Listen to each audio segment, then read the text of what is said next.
Cette vidéo est dédiée à la santé des épaules, à cette habileté en mobilité articulaire. Et donc, on parle ici de force-souplesse, c'est-à-dire cette capacité à générer de la force de façon consciente dans une amplitude importante de mouvement.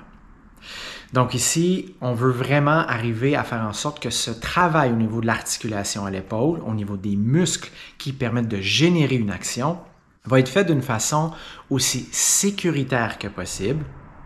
On veut travailler justement cette habileté cognitive à se concentrer sur ce que l'on fait dans l'instant présent.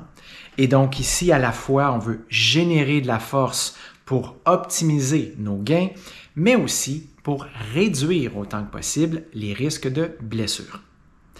Donc ici, dans cette idée, cette génération de force volontaire, on veut ici aller chercher cette habilité à créer une action à chaque degré, à chaque portion du mouvement. Et donc, au niveau de l'articulation à l'épaule, on parle bien entendu de cette capacité de glissement au niveau des omoplates. Donc, cette portion du haut du dos où on va avoir ces mouvements, il y a la rétraction, donc les omoplates qui reviennent au centre vers la colonne vertébrale. On a l'action de protraction, elle glisse vers l'extérieur. On a élévation, donc elle monte vers le haut, et dépression, où on peut voir les épaules redescendre, les omoplates glisser vers le bas. Donc ici, vous verrez dans la vidéo, je présente une foule de façons de faire dans différents contextes, que ce soit en intérieur, que ce soit en extérieur.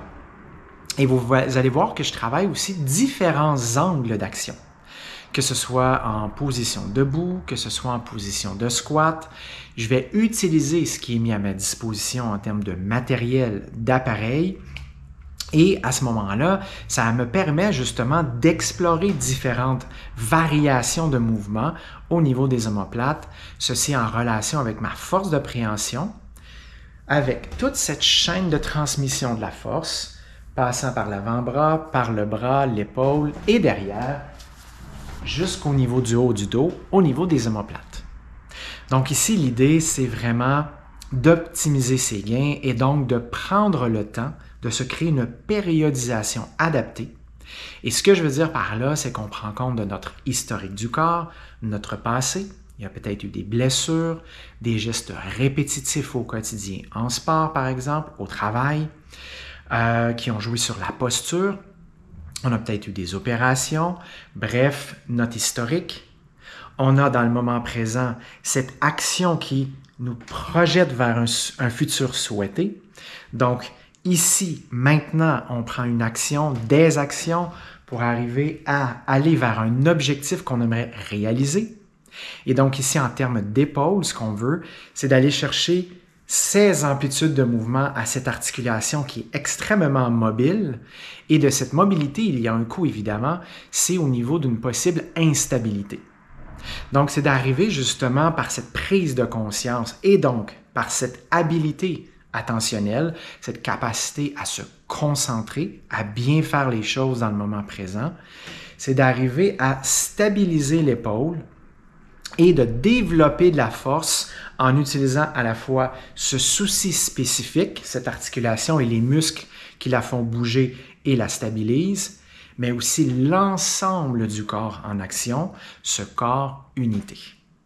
Donc ici, il y a à la fois la respiration, il y a la contraction musculaire volontaire, il y a l'habilité à se concentrer sur chacune des portions de l'amplitude de mouvement, cette capacité à s'ancrer dans le sol pour aller chercher ce foot-to-core sequencing, c'est-à-dire ses pieds ancrés, passant par la chaîne antérieure au niveau des jambes, le plancher pelvien et les abdominaux superficiels et profonds, le core, aussi appelé en français la force centrale. Donc ici, cette force centrale avec répercussion sur les membres périphériques, donc les jambes et les bras. Et précisément dans ce cas-ci, vous voyez que je vais vraiment aller varier les plaisirs, cette valeur de l'effort, où je vais travailler en différents angles, sur différentes pièces d'équipement, différentes pièces de matériel, en intérieur et en extérieur. Donc, il y a toutes sortes d'effets positifs à agir de la sorte. Je m'aide ici avec la motivation, justement en variant les plaisirs. Je vais travailler aussi mon corps dans toutes sortes d'angles de mouvement, toutes sortes d'actions. Je vais m'exposer en extérieur à la lumière naturelle. Potentiellement aussi, je vais avoir de ces occasions d'interaction avec d'autres êtres humains. Il y aura aussi ces déplacements d'un endroit à l'autre. En nature, tous les effets bénéfiques.